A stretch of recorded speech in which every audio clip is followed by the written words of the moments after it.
I really think we have to tear into the details of exactly what happened here when Jalen Brunson went out. The first play, he goes off. Karl-Anthony Towns comes and runs and gets the ball from Bridges at the logo. Starting from the baseline, mind you. So he's coming from as far as possible as he can to come get the ball. Minimal motion, not creating any advantage for him whatsoever as he approaches the ball. There's no off-ball screens. There's nothing.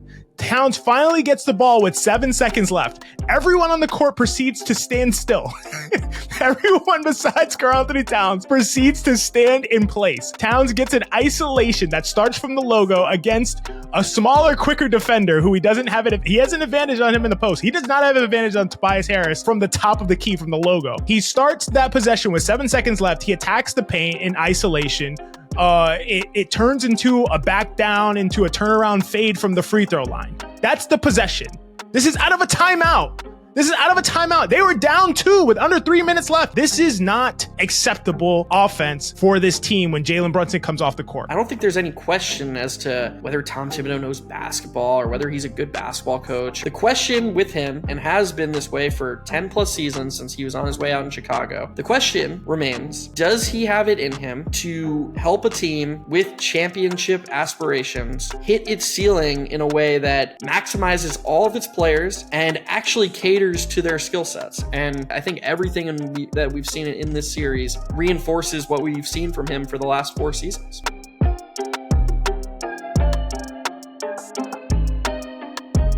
This is Hot Hand Theory. This is a podcast where we talk about the NBA and break things down from an analytical perspective. I'm your co-host XJ. As always, I am joined by my brilliant co-host Geoff. Geoff, we are going to cover what we've seen in this series so far and the surprising ways that the Knicks have severely disappointed, in my opinion, but also what we're about to see in the remainder of the series and what really all of this means for a potential second round matchup with the Boston Celtics. It's crazy to have to say potential there, but a potential second round matchup with the Boston Celtics, as well as how to make sense of what all this means for the Pistons, actually. Definitely got to bring in some of that perspective as well. But we have coming up the Knicks and Pistons game 6. I can honestly say for myself that I did not think that we would get here. And it is not because I underestimated the Pistons by any stretch. I've been very high on the Pistons overall, and Cade Cunningham, things that we've talked about as well. Even Asar Thompson, who has been unplayable at times in this series, but was pretty good in the last game. I'm going to tell you, and when I say you, I mean our audience, exactly what I got wrong in this series, the mistake that I made that affected my analysis a little bit later. But first, Geoff, as we usually do, we need to recap how we've gotten here to game 6 in Detroit. Where do you want to start with talking about this series? Yeah, there are so many places we can start, but everything just comes back to me to the idea that this is a team that has basically reset to factory settings and reverted to all of its worst tendencies. You could actually, if somebody were to tell the story of Hot Hand Theory this season in terms of covering specifically the Knicks, and were to break down what the inflection points we thought were, when things were going well, and we were like, all right, guys, hold your horses. This actually isn't as good as it seems. There were areas of focus that we prioritized. And then when things were going poorly and we tried to explain why things were going poorly, we covered different areas. I think you could make a little chart of all those things, and the Knicks are just checking every single one of those boxes. So we've talked about throughout the season how one of the most concerning things about the Knicks half-court offense is that it takes them a while to get into their sets. And the reason that's bad is because shots at the end of the shot clock are naturally less efficient. So you want to get into your offense earlier so that you have multiple chances to create advantages, to set up good shots. You have more time. If something fails, you can reset and try something new. There are all these obvious reasons why starting early in the shot clock is better. Well, the Knicks have basically in the half court stalled to an absolute halt and are playing at a snail's pace. And that's leading to some of these 90s final scores that we're seeing is not even really, we'll get to the overall effectiveness of the offense later, but part of the reason for these low scores is just the pace. The Pistons are the only ones trying to infuse any pace at all. Brilliant move by JB Bickerstaff when he went small at the end of game 4 and then kind of carried over the mentality in game 5 in terms of, okay, we're just going to run up the court any chance we get. And they've done that, and they've created a lot of good opportunities. The Knicks haven't really done that. Josh Hart's, again, really the only one who I almost feel like kind of crazy for saying this because Jalen Brunson's on the team, but Josh Hart's really the only one who seemed like up for the challenge emotionally of this playoff series all 5 games. Like, you can say what you want about Josh Hart, the player, and what he can do for you in terms of overall impact, but his presence has been felt all 5 games. I think that's reflected in the chances that he's able to create in transition that nobody else on the Knicks does. Nobody else does. So you have that. They're shooting fewer threes again. They only attempted 25 threes last game. That's not a sign for success.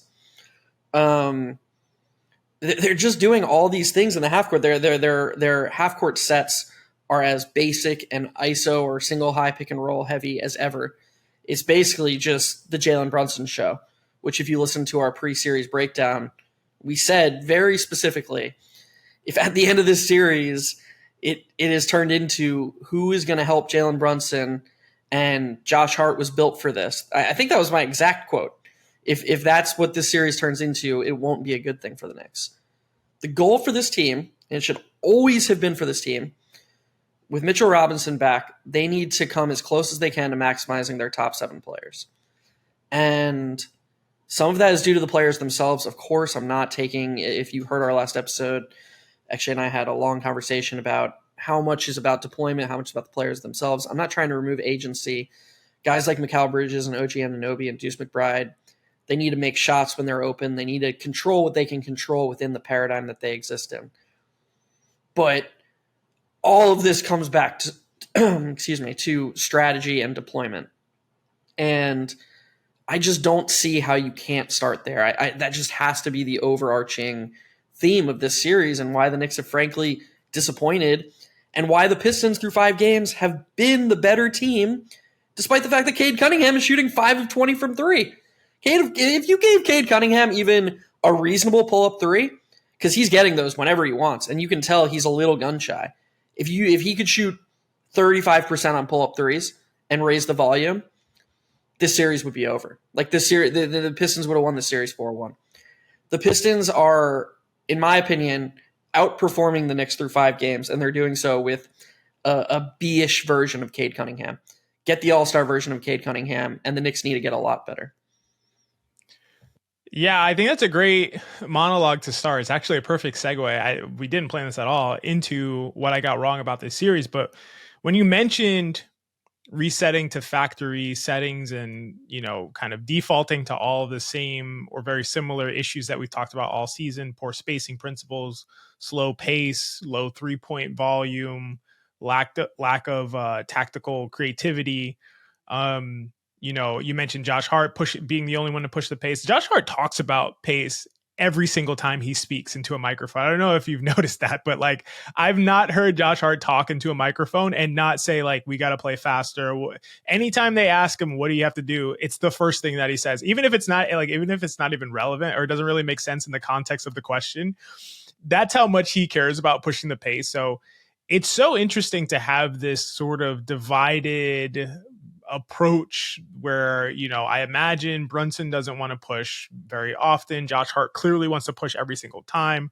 Thibs probably leans on what Brunson wants to do, and it also is comfortable for him, a lower turnover, lower, helter-skelter style basketball.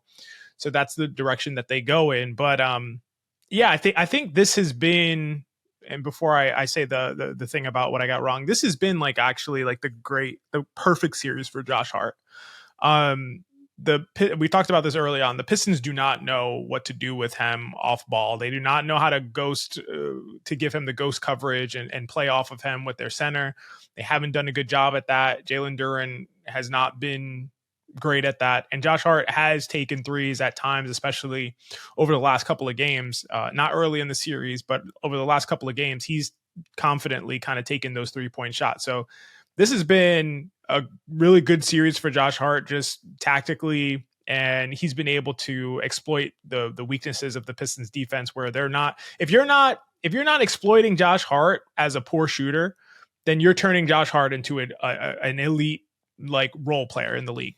Then you're just saying, Josh Hart, you are going to have a hugely impactful experience on this series, on individual games. And that's what's been happening. So I do appreciate that from Hart for sure.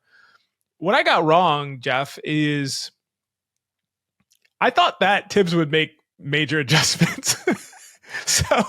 So I fell into this idea of when, like this idea of when his back is against the wall, and when, we see big adjustments happening from Thibs, when he typically hasn't wanted to make those adjustments, but he will when he's desperate.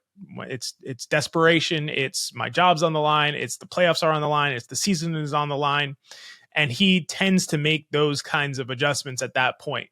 He doesn't do it all season. Do I think this makes sense? No, I think it makes sense to try out adjustments way earlier to see what works, and then see what alternatives, what plan A, B, C, D you can go to in playoff situations, depending on the personnel that you're going against, depending on the context of a series, depending on who's playing well, all of these factors.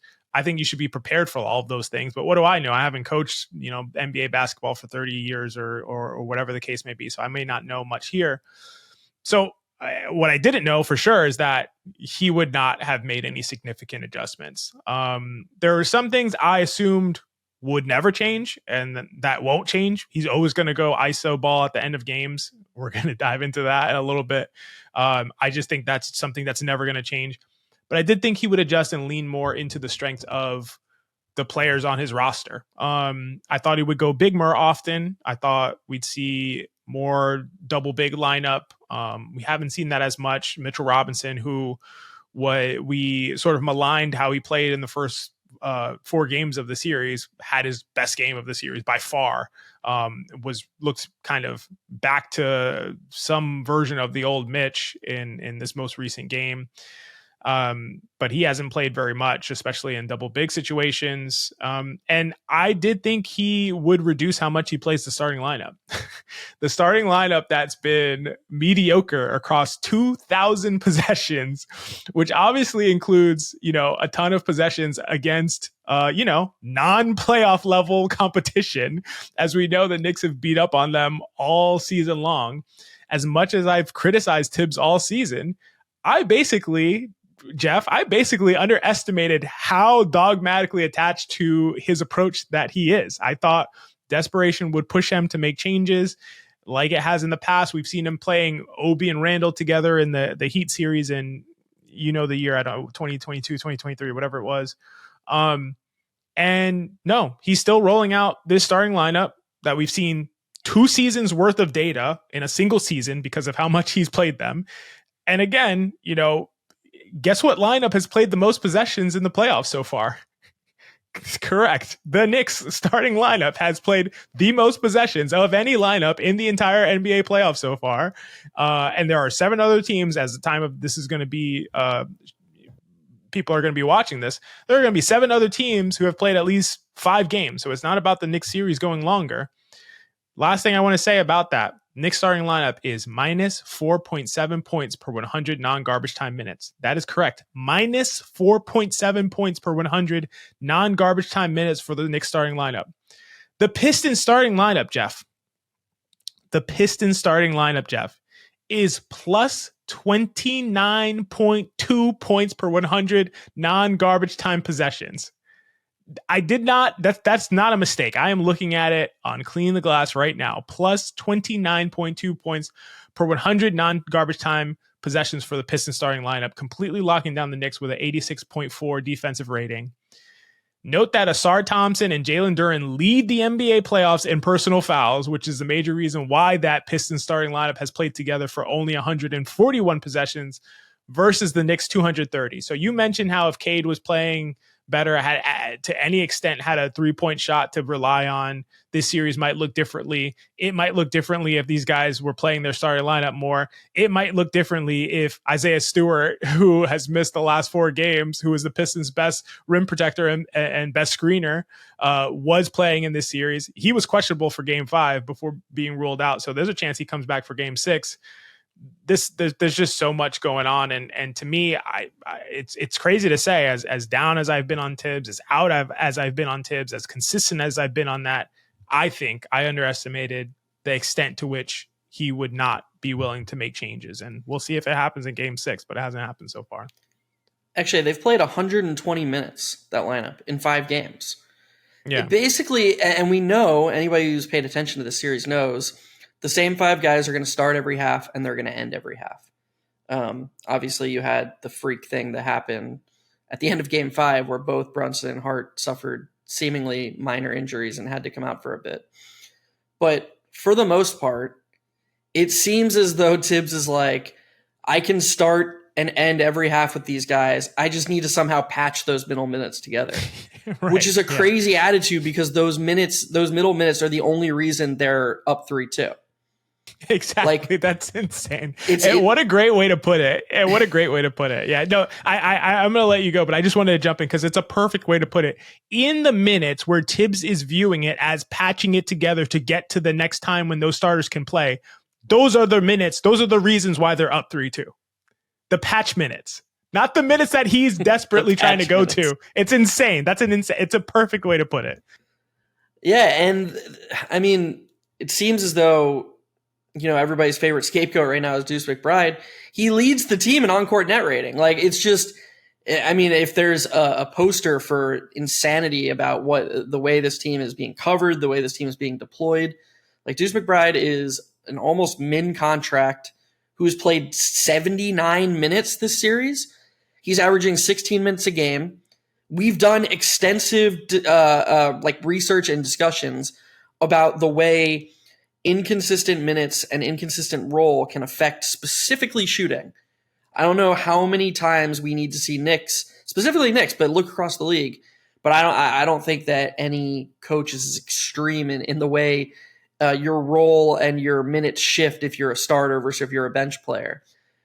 I don't know how many more guys we have to see, whether it's Obi Toppin, whether it's Dante DiVincenzo, whether it's Quentin Grimes. I don't know how many more times we need to see a guy go from, oh my God, did they forget how to shoot? I mean, Landry Shamet had 5 straight seasons coming into the season of like 38% plus from 3 on elite volume. And then he comes to the Knicks and I guess he forgot how to play basketball. He just forgot how to shoot. No, when your minutes and roll are jerked around, there's more volatility, there's more variance with your shooting. Am I completely excusing Deuce McBride for not making shots? No, he's got to make the shots. That's what he's paid to do. He should make more shots. But even in spite of not making shots, remember, he's playing limited possessions, and in those limited possessions, he's shooting like 25% from 3. The Knicks are outscoring the Pistons by 11 points per 100 possessions when he plays.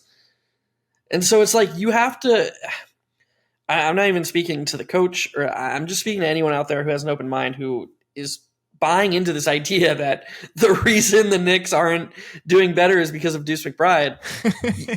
There has to be an understanding. There has to be an understanding that basketball is so far beyond what it used to be in terms of like, okay, we're going to feed the mid post and it's your turn to go at your defender. And this is how we can judge basketball. This is your ability to do this one thing that our eyes can see very clearly. This is how we're going to analyze you as a basketball player. But like, just pretend for a second that like XJ entered a 2-on-2 basketball tournament, right? And one year he had a guy who maybe wasn't so skilled, but just stood in the corner and was a sharpshooter from the corner. So that second defender always had to stay glued to him. And XJ put up these elite stats in this 2-on-2 tournament because he was just going one-on-one all the time. He was just roasting his one-on-one defender. Now pretend the next year he played with a more skilled guy who couldn't shoot at all. And the defense was like, okay, every time XJ has the ball, we're going to load up and not let him get to the rim. Sure, maybe the second guy's numbers would look a little better and he'd do a little bit more inside the arc, but what is his effect on his teammate? Now you have to extrapolate that across 5 guys. We have overwhelming data overwhelming data, people, that every single Knick plays better when Deuce McBride is on the court. This is like a fact at this point. Jalen Brunson shot 12% better at the rim this season. 12% better at the rim when Deuce McBride was on the court, and 8% better from three. Go down the line. It's like it shouldn't take Deuce McBride shooting well across 120 possessions or whatever he's played for you to understand his impact. I'm sorry, it just shouldn't. You should be able to understand it whether the shots are going in or not, because every single piece of data and supporting evidence supports it. That's what he's done across an entire season. All this on-off impact match, all these impact metrics, all this on-off data, they've loved him for his entire career, but especially the last 2 seasons when he's had a more regular role. So actually, I said it before we came on here. I won't be here for people being like, oh, maybe Deuce is good if his threes start all of a sudden going in Game 6 or in another series against Boston if they make it that far. That doesn't encapsulate his value. And the irony is this coach and all these fans, one of the most said things by these people is the shot doesn't have to fall for you to help your team. That's exactly right, but it is most specifically right with a shooter like Deuce. They seem to apply that value with players who do like hustle things, who grab the extra rebound. No, you don't have to make shots to help your team when every single possession you're getting these little micro gains just by this person's existence because the defense can't not guard you. When your defender has to stay attached to you at all times and the rest of your team gets to play 4-on-4 just because you're standing there, that is how you help your team on a possession-to-possession basis. And I get it. I get that Thibs' offense and his scheme is about advantage creation. It's a read and react system, and you have to be able to win in these neutral settings. And Deuce just can't do that. But that's not on Deuce. That's a misunderstanding of what makes him great. It would be like running Tony Allen out there and trying to get Tony Allen to go one-on-one and being like, Tony Allen actually sucks at basketball. No, he was an elite defender who could hit some open shots. You should leverage those skill sets. That's what a good coach would do, or a great coach would do, who's trying to maximize his roster. You don't turn Deuce McBride into Jalen Brunson and then say, holy shit, he can't do that. Oh, he must suck at basketball. No, he just can't do that one thing. And so it's a combination of a lot of things going on here. And the reason this is so important is because it's emblematic of a greater theme, and that is a lack of leveraging the skill sets that this roster has and a lack of maximization of the roster as a whole. Yeah, that was excellent. That was beautifully done. That was tremendous. And I think there's so much to what you said. A big aspect of it is when we talk about what you see, like what you can see with your eyes, the things that you pay attention to. There's a hierarchy. There's not just like A and B. It's not black and white. It's not binary. There's a hierarchy there. So at the top of the hierarchy, it starts with what you do with the ball in your hands. Those are the things that everybody who's watching the game, that's what they primarily see. You see guys with the ball in their hands. You see them create with the ball. You see them effectively transport the ball from wherever they get it to a place where they have a high efficiency opportunity to score. That's what the point of the game is, to be able to transport the ball into the basket. And you do that by moving it around until you get it into high efficiency locations where you can put it in the basket. That's what everybody sees when they look at it. Then you have other stuff, right? So underneath that hierarchy, in terms of what you see, in my opinion, at least, is stuff related to the ball, but not directly connected to the ball. So that's one pass away, or that's if a loose ball is rolling across the court, a guy dives on it and collects it. Or when a guy misses the shot, the one who collects the rebound on both ends, offensive and defensive rebounding. Now that's a second step, right? That's not exactly watching the ball and the guy who has the ball in his hands. That's what happens to the ball when it's disconnected from a player. And those are things that people see. Those are things I think that people often say as like the things that others don't see necessarily, right? Those are the hustle plays, things like you'll see a guy like Josh Hart do, diving on the court or grabbing an offensive rebound, flying out of nowhere to grab offensive rebound. And I think, in my opinion, for a lot of NBA watchers, that's kind of where it stops. Like, oh, when I notice those things, I'm really seeing the game at another level. And I agree. I think it's a tier beyond what people who are just specifically watching the ball.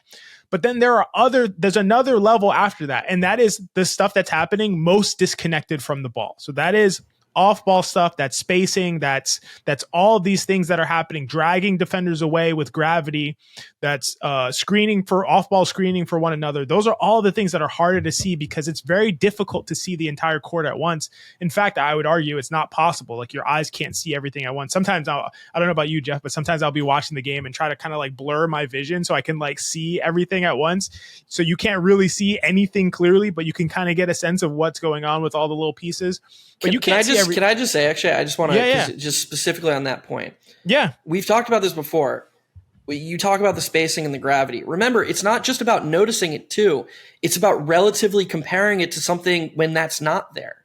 So even if you're able to notice like, oh, hey, look, Amen Thompson is in the corner and his defender is now pre-stunting in the with 1 foot in the paint, not getting the 3-second call, but he's ready if anybody goes in the paint.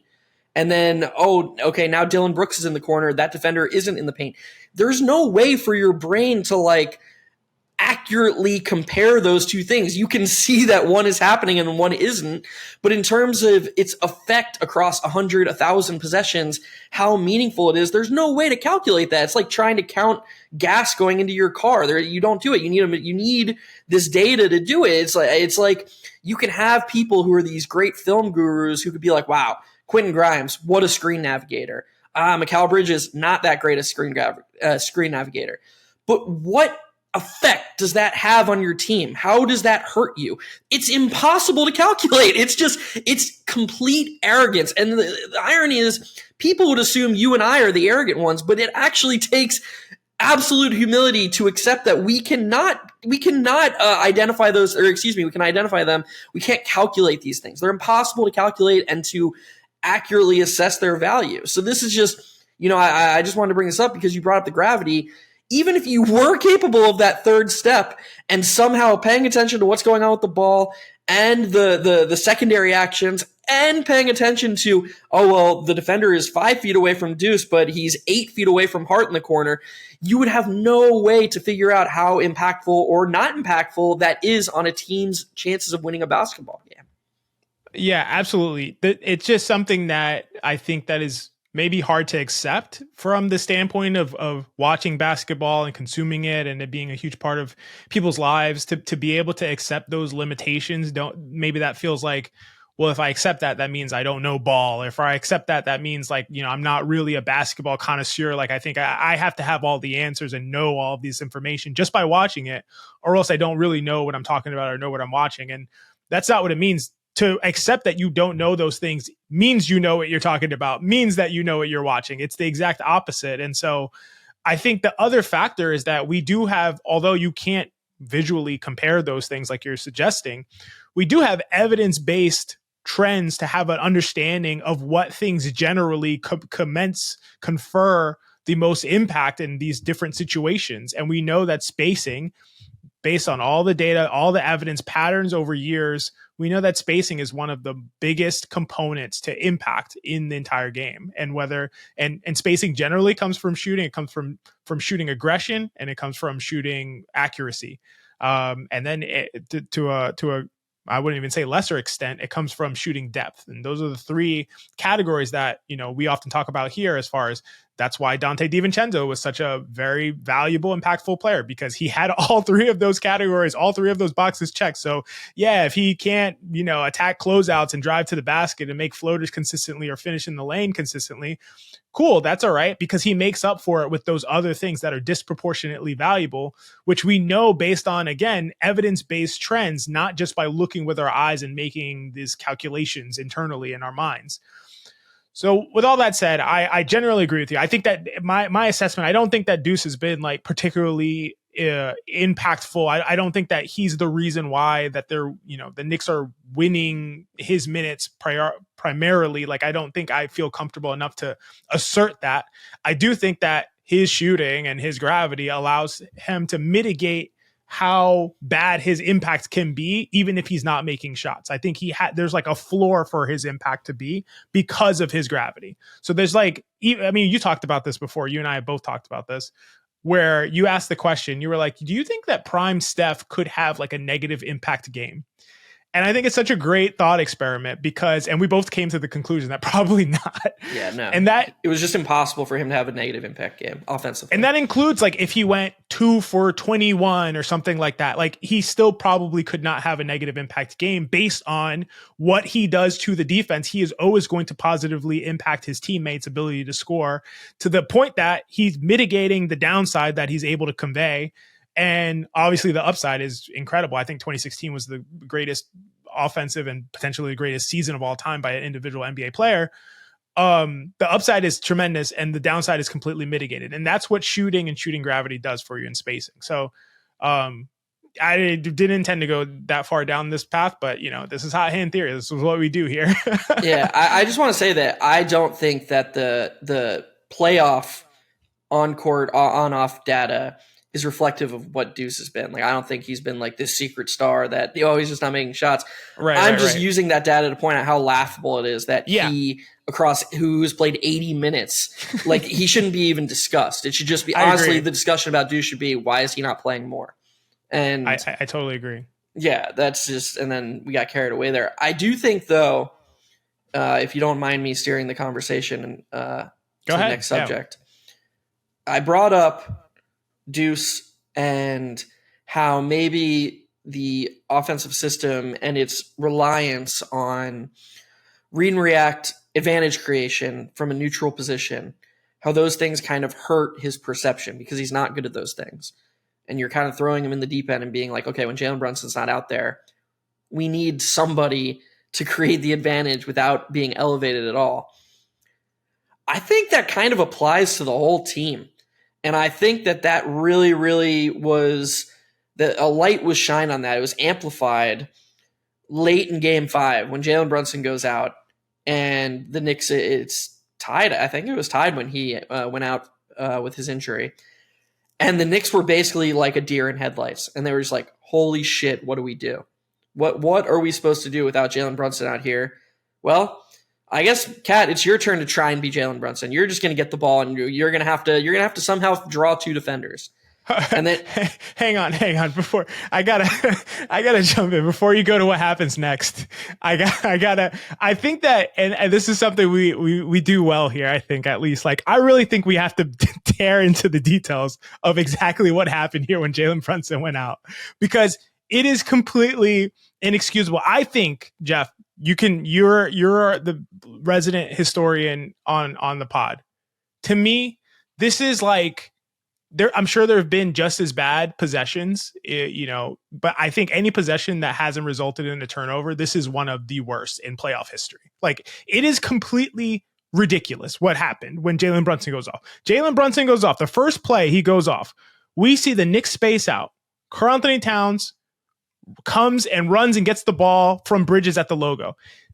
By the way, everything is happening in slow motion. You mentioned the pace earlier. Everything is happening in slow motion. They were already slow to call the timeout after Josh Hart went down. So they start the possession with 16 seconds after the timeout. This is after a timeout. This is not the guys, coming up with something on the fly. This is after a timeout. Towns comes to the ball, starting from the baseline, mind you. So he's coming from as far possible as he can to come get the ball.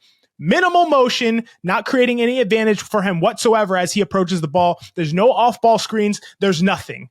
Towns finally gets the ball with 7 seconds left. Everyone on the court proceeds to stand still. Everyone besides Karl-Anthony Towns proceeds to stand in place. Towns gets an isolation that starts from the logo against a smaller, quicker defender who he has an advantage on him in the post. He does not have an advantage on Tobias Harris from the top of the key from the logo. He starts that possession with 7 seconds left. He attacks the paint in isolation.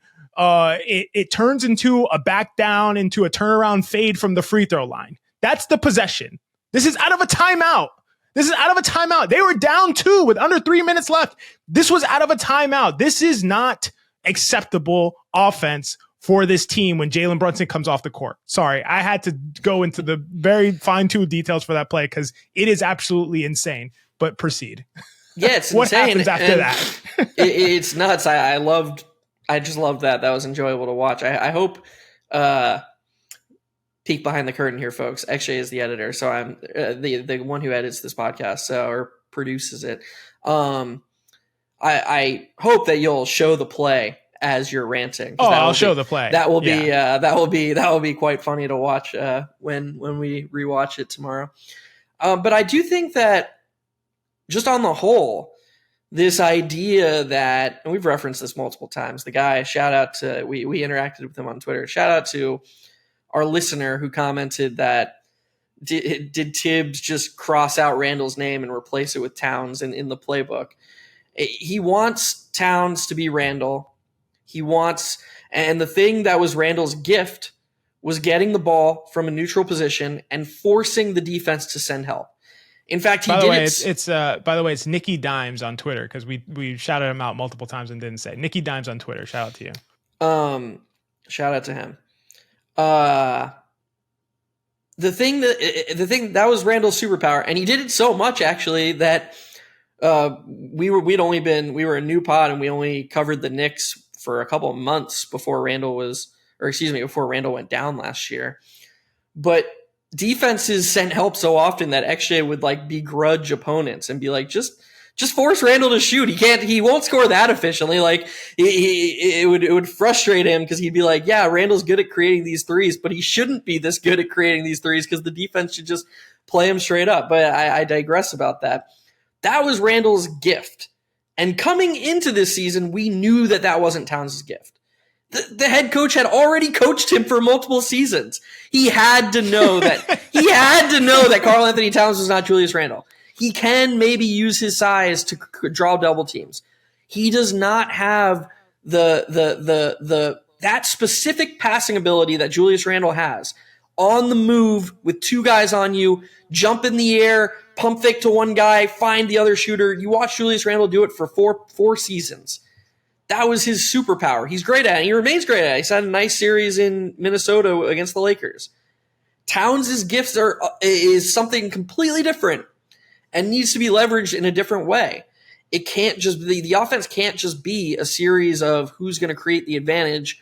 Oh no, only Jalen Brunson can create an advantage. I guess he just has to start every possession. That's ludicrous. We've seen guys like Bridges, guys like OG Anunoby, guys like Towns have amazing offensive impacts in other systems when their skill sets are more catered to. So this is just, it sounds repetitive, but I just think it all comes back to deployment, and it comes back to how are these players being used, and the way they lean on advantage creation, the way they have analysts saying, well, it's back to needing a second creator. They need a second creator. I am almost 100% certain that if we were able to sim this season back out with Kenny Atkinson as the coach, nobody would be talking about a second creator and the need for it, because you would have all these actions like you're seeing in Cleveland. Cleveland has a super flawed roster. Super flawed.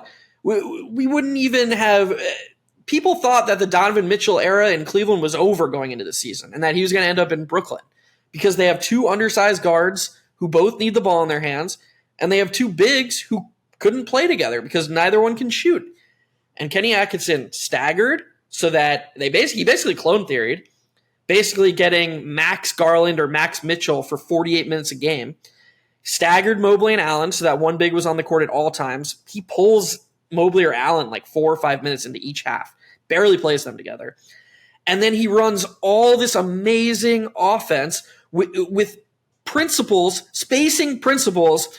Oh my God, that double drag that Shaq's posted on Twitter the other day. What the hell was that? The Knicks run a double drag screen. OG Anunoby's the first screener. Towns is tiered behind him. Jalen Brunson gets around them, and both Knicks just like follow Brunson into the paint and then form a triangle. Like they're just trying to like Jalen Brunson's the president. They're trying to like motorcade him to the rim or something like that. Their spacing principles are some of the worst I've ever seen. Nobody spaces out correctly. Their floor mapping is awful. And it's all because their principles are not to value space. That is not the priority. And this is the issue, folks. When people came on here, or when XJ was arguing with people on Twitter to start the season, and they'd say, well, you've heard Tom Thibodeau say it. He wants to shoot threes. I believe he wants to shoot threes. I believe that Tom Thibodeau believes he wants to shoot threes. It is not prioritized highly enough, and you see it in the spacing. You see it in the way they run plays, and you see it in the lineups as well. Spacing is not nearly as prioritized as it should be. And I think at the end of the day, it becomes due to a fear of turnovers. And that's why he likes this read and react advantage creation offense, because it just has the ball in one guy's hands a lot and it cuts turnovers down. It increases offensive rebounds. I'm not saying there aren't any positive trade-offs to running offense this way, but with this specific roster, it is not correlating with hitting the ceiling. And we now have 87 games that shows that. Yeah, we talked about this. Maybe this is a little philosophical, and I think you didn't agree, but I genuinely believe whatever you do that you're not coerced to do is what you want to do. And if Thibs is not having the team shoot more threes, then he doesn't want to. I mean, like you said, he wants to. I genuinely believe that. I think that he wishes that they could somehow without sacrificing other things, but that's not possible. There's only so many shots that go around. There's only so many approaches that you can have to the game. There's only so many things you can emphasize. And if you're choosing to emphasize certain things, you're definitionally choosing to de-emphasize other things.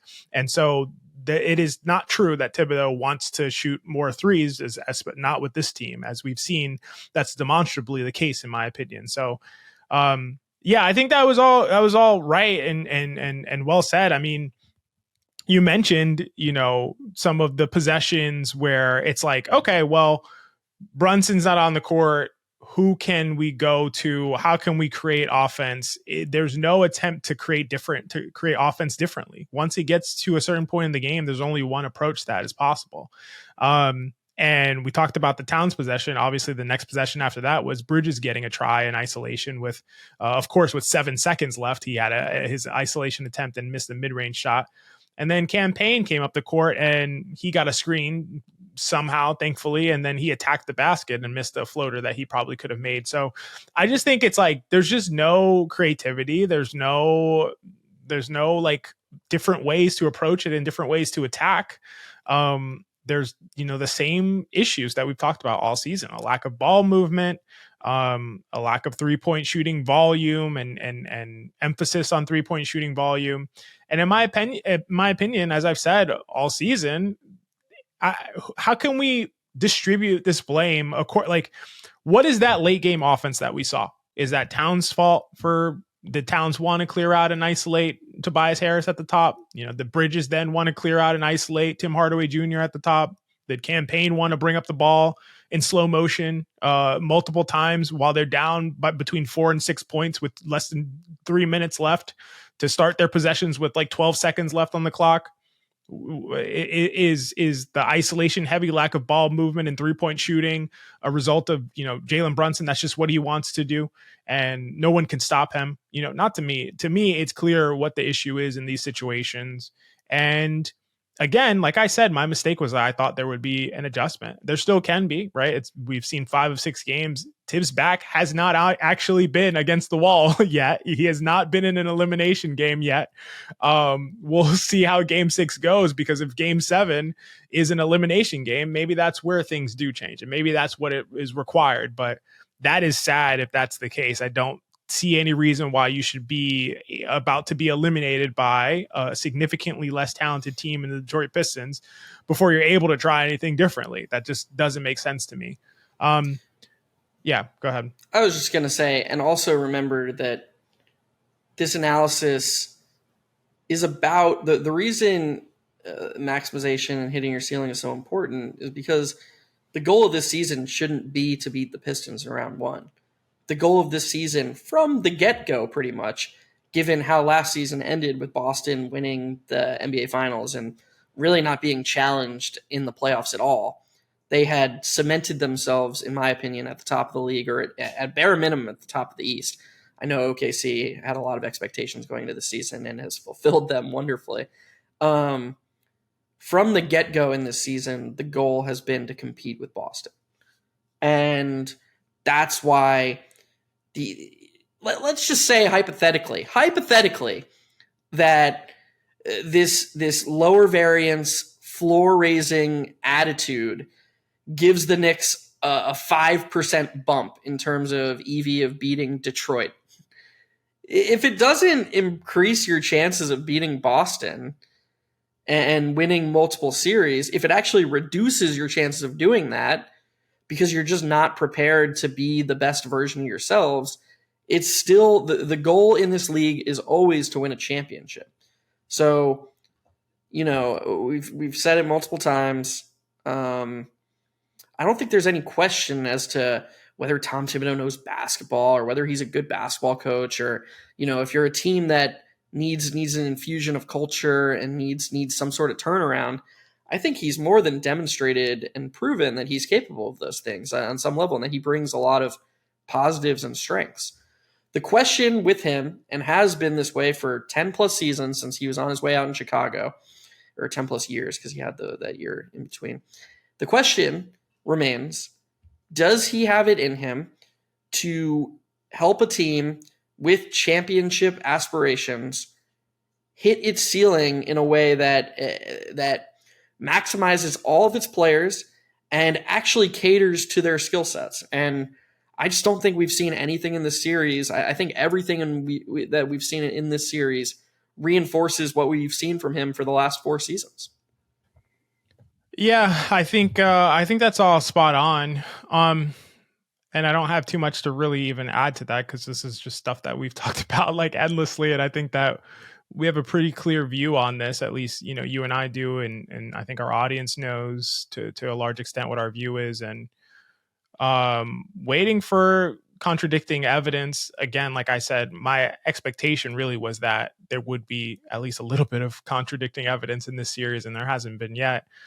Geoff, what do you think, just kind of looking forward to game 6? So what do you expect to see in game 6? Is it going to just be more of the same, like the heavy starting lineup play, low 3-point shooting volume, isolation basketball in the fourth, tight game, hard fought game against a team where the Knicks are kind of not playing down to their competition sounds bad, but playing down to their competition with respect to talent on both teams, getting into a mucky slugfest game with a team that has slightly less talent or significantly less talent than they do, basically making it a hard fought game and battling it out on their terms.